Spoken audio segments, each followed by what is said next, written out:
أعوذ بالله من الشيطان الرجيم.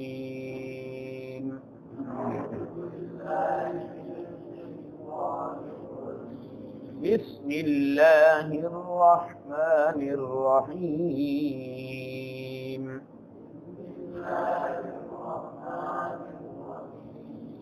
فإن تولوا فقد أبلغتكم ما أرسلت به إليكم.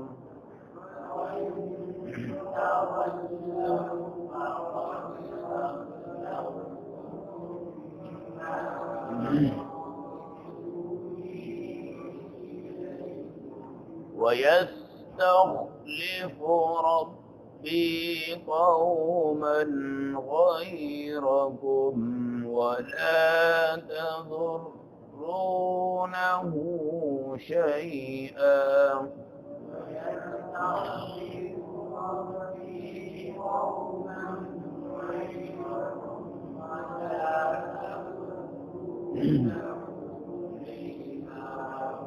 إن ربي على كل شيء حفيظ.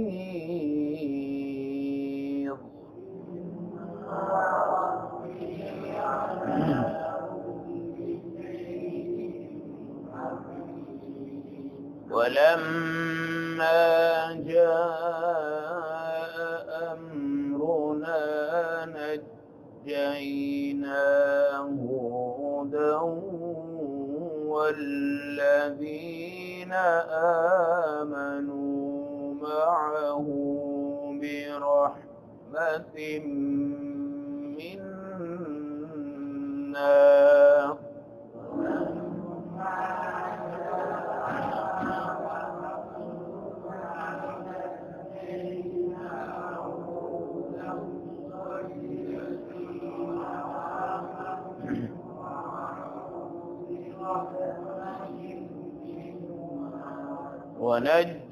ونجيناهم من عذاب غليظ.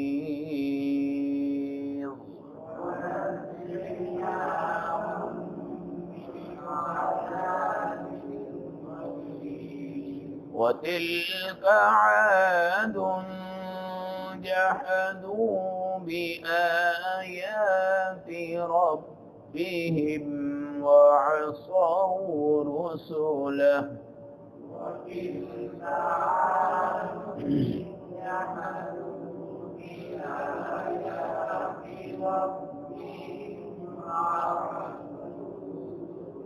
واتبعوا أمر كل جبار عنيد.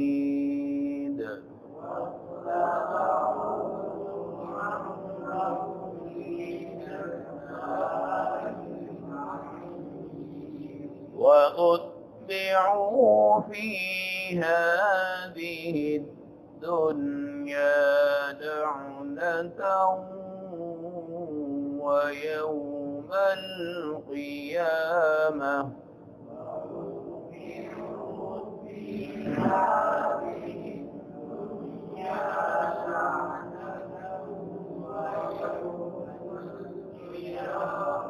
ألا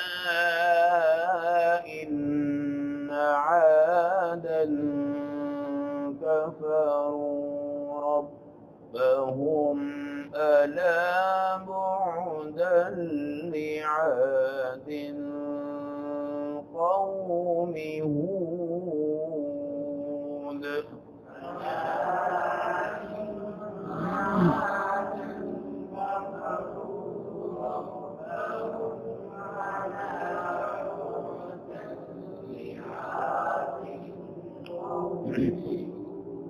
صدق الله العظيم.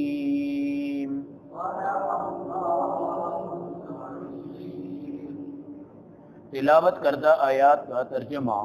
فَإِن تَوَلَّوْا، پھر اگر وہ منہ پھیر کر بھاگ جائیں، فقد ابلغتکم، تو یقیناً میں نے تمہارے پاس پہنچا دی ہے، ما ارسلت به الیکم، وہ دعوت جو دے کر مجھے تمہاری طرف بھیجا گیا تھا، وَيَسْتَخْلِفُ رَبِّي قَوْمًا غَيْرَكُمْ، اور تمہاری جگہ میرا اللہ دوسری قوموں کو آباد کر دے گا، وَلَا تَضُرُّونَهُ شَيْئًا، اور اس کا تم کچھ نقصان نہیں کر رہے، ان ربی علی کل شیء حفیظ، بے شک میرا اللہ ہر چیز پر نگران و نگہبان ہے۔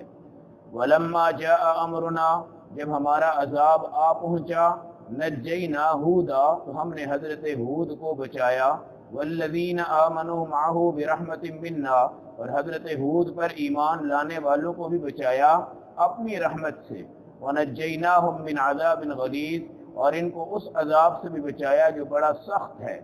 وَتِلْكَ عَادٌ، یہ ہے وہ قوم عاد، جحدوا بآیات ربہم، جس نے اللہ کی آیات کا انکار کیا، وعصوا رسلہ، اور اللہ کے رسولوں کا انکار کیا، واتبعوا امر کل جبار عنید، اور انہوں نے ان لوگوں کی اتباع کی جو ظالم اور ضدی تھے، وَأُتْبِعُوا فِي هَذِهِ الدُّنْيَا لَعْنَةً وَيَوْمَ الْقِيَامَةِ، نتیجے کے طور پہ ان پر ڈال دی گئی لعنت دنیا میں، وَيَوْمَ الْقِيَامَةِ، اور قیامت کے دن بھی لعنت ان پہ ڈالی جائے گی۔ الا، تم سارے خبردار ہو کر سننا، ان عادًا کفروا ربہم، قوم عاد نے اپنے رب کا انکار کیا، الا بعدا لعاد قوم ہود، خوب سن لو کہ رحمت سے دوری ہے دونوں جہاں میں قوم عاد کے لیے۔ آیت نمبر 57، 58، 59، 60، 60، پارہ نمبر 12 سورۃ ہود کی تلاوت آپ نے سنی۔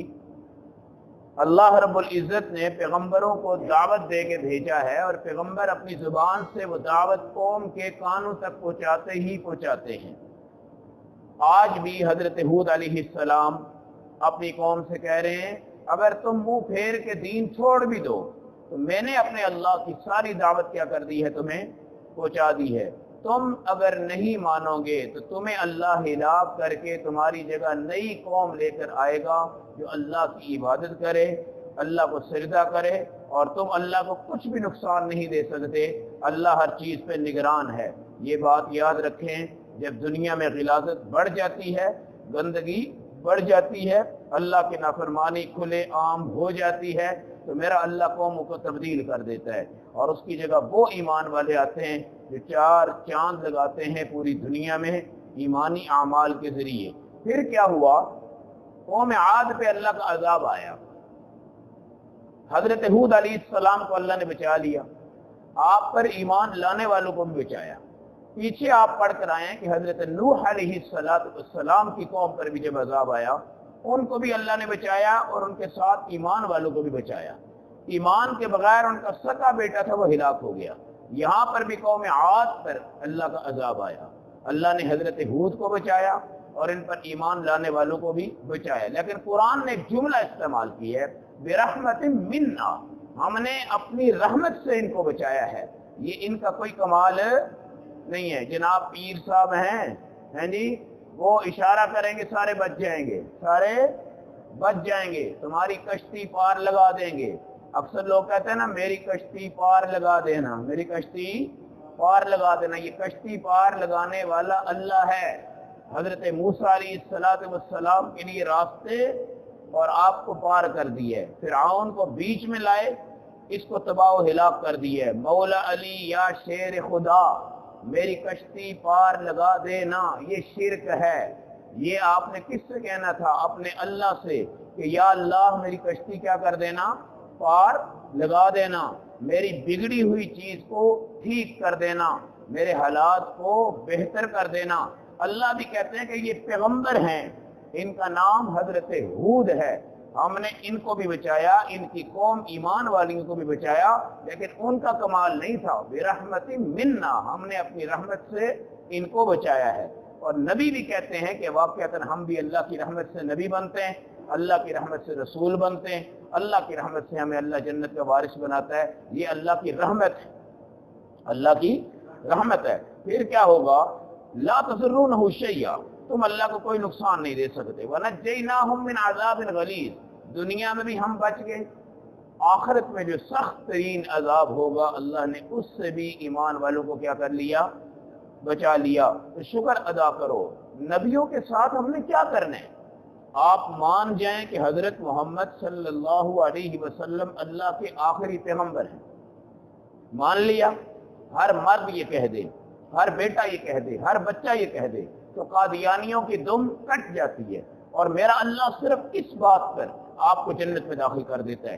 اگلی جنت کو بڑا آپ نے کرنا ہے تو داڑھی رکھ کے کریں، اور بڑا کرنا ہے مسواک کر لیں، اور بڑا کرنا ہے ناخن سنت کے مطابق کاٹیں، اور بڑا کرنا ہے سرما سنت کے مطابق لگائیں، اور بڑا کرنا ہے نگاہوں کو جھکائیں، اور بڑا کرنا ہے سچ بولیں، اور بڑا کرنا ہے اللہ کے نبی پہ درود پڑھیں۔ یہ جنت بڑھ رہی ہے، لیکن صرف یہ کہہ دینا کہ ہم حضرت محمد صلی اللہ علیہ وسلم کو اللہ کا آخری پیغمبر مانتے ہیں، چوکڑی مار کے یہ کہہ دو، بیٹھ کر یہ کہہ دو، اپنی کرسی پہ بیٹھ کے کہہ دو، تو خدا کی قسم تمہارے اعمال اگر آئندہ نہیں بھی ہو سکیں گے، تمہارا یہ عقیدہ منہ سے کہہ دینا، یہ عقیدہ اپنے منہ سے کہہ دینا، یہی تمہاری جنت ہو جاتی ہے۔ جنت کوئی مشکل کام نہیں ہے، صرف عقیدہ شرط ہے۔ اور اگر تم یہ کہو کہ ہم نعوذ باللہ آپ کو آخری پیغمبر نہیں مانتے، پوری زندگی آسمان پر جاؤ پھر زمین پر آؤ، پھر آسمان پر جاؤ پھر زمین پر آؤ، اڑ کر دکھا دو، ہواؤں میں چل جاؤ، سمندروں میں غوطے لگا لو، دنیا میں سجدے کر لو، ناک رگڑ لو، کان رگڑ لو، زبان رگڑ لو، پاؤں رگڑ لو، ساری محنت کر لو، دولت قربان کر دو، مال قربان کر دو، جان قربان کر دو، بچے قربان کر دو، لیکن تمہارے اندر اگر یہ شک ہے کہ ہم آپ کو آخری پیغمبر نہیں مانتے، تمہاری ساری عبادت تمہارے جہنم کا ذریعہ بن جائے گی۔ اس لیے ایمان بڑا سچا ہے، ایمان بڑا کھرا ہے، اور ایمان بڑا آسان ہے۔ اور یہ کہہ دینا کہ ہم حضرت ہود علیہ السلام کو بھی اللہ کا پیغمبر مانتے ہیں، یہ آپ کی جنت۔ اس جنت کو آپ نے بڑھانا ہے تو پھر اعمال بڑھائیں، سنتیں بڑھائیں، نبیوں کے پیغمبروں پہ چلیں۔ تو افسوس تو اس بات کا ہے کہ ہم عقیدوں کے اندر آج کمزور ہو چکے ہیں، اور ہماری نسلوں کو، بیٹیوں کو، بہنوں کو پتہ ہی نہیں ہوتا کہ مرزائی کیا ہے، قادیانی کیا ہے، لاہوری کیا ہے، فلاں کیا ہے، فلاں کیا ہے۔ یہ ساری چیز آپ کے عقیدے پہ ہے۔ آپ ہر وقت یہ کہا کریں، اب تو الحمدللہ ہمارے ہاں بل پاس ہو گیا ہے کہ جب بھی ہمارے آقا کا نام آئے تو اپنے نام نہیں لینا، بلکہ کیا کہنا ہے؟ خاتم النبیین حضرت محمد صلی اللہ علیہ وسلم، یا اردو میں آپ کہہ سکتے ہیں آخری پیغمبر نبی پاک صلی اللہ علیہ وسلم۔ یہ عقیدہ اپنا بنا کے انسان کو چلنا چاہیے، اور اللہ کی رحمت سے عذاب سے بچیں، اللہ کی رحمت سے نبی بچتے ہیں، اللہ کی رحمت سے رسول بچتے ہیں، اللہ کی رحمت سے امت بچ جائے گی، اللہ کی رحمت سے قوم بچ جائے گی۔ اللہ کی رحمت کے بغیر نبی بھی یہ نہیں کہتے کہ میں اپنے کمال سے بچاؤں، میں اپنی نبوت سے بچاؤں۔ جی میرے نبی معراج پہ گئے ہیں، پھر بھی جبرائیل نے آ کر کہا کہ آپ سید بننا چاہتے ہیں یا بندہ؟ پوچھا تو رسول پاک نے کیا فرمایا؟ میں بندگی کو پسند کرتا ہوں، میں سردار نہیں بننا چاہتا، میں سردار نہیں بننا چاہتا، میں بندگی کو کیا کرتا ہوں؟ پسند کرتا ہوں۔ اگلی آیت قرآن کی کہتی یہ قوم عاد ہے جس نے اللہ کی آیات کا انکار کیا۔ انکار کیا تھا؟ معجزہ آیا پھر بھی نبی کو جھٹلا دیا، دلیل آئی نبی کو جھٹلا دیا، کتاب آئی نبی کو جھٹلا دیا، رسول آئے رسالت کو جھٹلا دیا، اور اس کے بعد واتبعوا امر کل جبار عنید، ہر ظالم اور سرکش بادشاہ کی اتباع کرتے تھے۔ جی سلوٹ مارنا، اپنے مینیجر کو، جنرل مینیجر کو واہ واہ کر کے اس کی خوش آمد کرنا، کبھی زندگی میں نماز نہیں پڑھی، آج آپ کی فیکٹری کا ڈائریکٹر کبھی بھول کر اگر مسجد میں آ گیا ہے تو اس کے چیلے بن کر سارے لینوں میں لگ کے مسجد میں جا رہے ہیں کہ یار آج صاحب جی جا رہے ہیں تو ہم بھی پیچھے پیچھے جا کے نماز پڑھیں۔ کوئی سیاسی لیڈر اگر کبھی کسی جگہ مسجد میں آ جاتا ہے تو اس کے تمام ووٹر جو ہیں بھاگ بھاگ کے آتے ہیں اور اگلی صف میں کھڑے ہو رہے ہوتے ہیں، اور وہ کیا ظاہر کر رہے ہوتے ہیں کہ ہم جناب اس کو دکھاتے ہیں یہ ہمارا نام کرے، ذرا ہمارے ہاں اس کا مقام ہو جائے۔ یہ اللہ کے ہاں ردی کی ٹوکری میں ڈال کے اس کی نمازیں واپس پھینک دی جاتی ہیں۔ امر عنید، ہر ظالم سرکش جس کا سورج چڑھے اس کے پیچھے ہی چل رہے ہیں، اور جس کا نیچے آ جائے اس کو چھوڑ رہے ہیں۔ اور قرآن کہتا ہے ان کی سزائیں سنو، اتبعوا فی ہذہ الدنیا لعنتا، دنیا میں ان پہ لعنت ہے، دنیا میں ان پہ لعنت ہے۔ آج الحمدللہ ہم توحید پر ہیں، ہم رسالت پر آخری نبی حضرت محمد صلی اللہ علیہ وسلم کو مانتے ہیں. ہمارا عقیدہ ہے کہ پوری دنیا کی طرف سے ساری دولت اگر ہمیں دے دی جائے اور یہ کہا جائے تو اللہ اور اس کے نبی کو چھوڑو تو ہماری گردن کٹ جائے گی، لیکن ہم اس دولت کو دیکھ کر نہیں چلیں گے. یہی ہمارے حال بچے کا ہے، یہی ہماری بیٹی کا حال ہے، یہی ہمارے الحمدللہ ماں کا ہے، یہی باپ کا ہے، یہی ہمارا گھر ہے، یہی مذہب ہے، یہی دین ہے. ان پہ لعنت ہے، ان پہ لعنت ہے، اور قیامت کے دن بھی ان پہ لعنت. اور لعنت کا مطلب ہے البعد عن الرحمہ، اللہ کی رحمت سے جو بندہ دور چلا جاتا ہے اس کے اوپر کیا ہوتی ہے؟ لعنت. پھر اللہ کہتے ہیں الا بعدا لعاد قوم ہود، دیکھو دوری ہو گئی قوم ہود کے اوپر. وہ کون سی قوم تھی؟ قوم عاد تھی. ان کے پیغمبر کون تھے؟ حضرت ہود علیہ السلام. جب انہوں نے نافرمانی کی اللہ کا عذاب آیا ہے، کوئی رعایت نہیں ہے. اور پھر عذاب کس طرح ہے؟ سارے تباہ و برباد ہو گئے ہیں. یہ رسول اللہ کی امت ہے. اس پر کورونا کا عذاب چل رہا ہے، پوری دنیا پورے ورلڈ میں آیا ہوا ہے، اور اسلام والوں پہ بھی آیا ہوا ہے. لیکن کہیں بھی آپ نے یہ نہیں دیکھا کہ کوئی پورا ملک تباہ ہو گیا ہے، کہیں نہیں سنا آپ نے. کیوں؟ تھوڑے تھوڑے لوگ عذاب میں ہیں، باقیوں کو اللہ کہتے ہیں سمجھ جاؤ، سمجھ جاؤ. تھوڑے سے مر رہے ہیں، باقیوں کو اللہ کہتے ہیں تم سمجھ جاؤ. اربوں تعداد میں ہزاروں مرے ہیں، اللہ کہتے ہیں کروڑ ارب جو ہیں یہ سمجھ جائیں. کیوں؟ اللہ کہتے ہیں یہ میرے محبوب کی امت ہے، میں چاہتا ہوں اس میں کچھ پکڑوں باقی سب ٹھیک ہو جائیں، اور اس کو دیکھ کر توبہ کریں اور استغفار کریں. اللہ ہم سب کو اپنے پیغمبروں پہ، اپنے اللہ پہ، اس کی کتاب پہ ایمان لانے کی توفیق عطا فرما دیں. اللہم صلی علی رحمت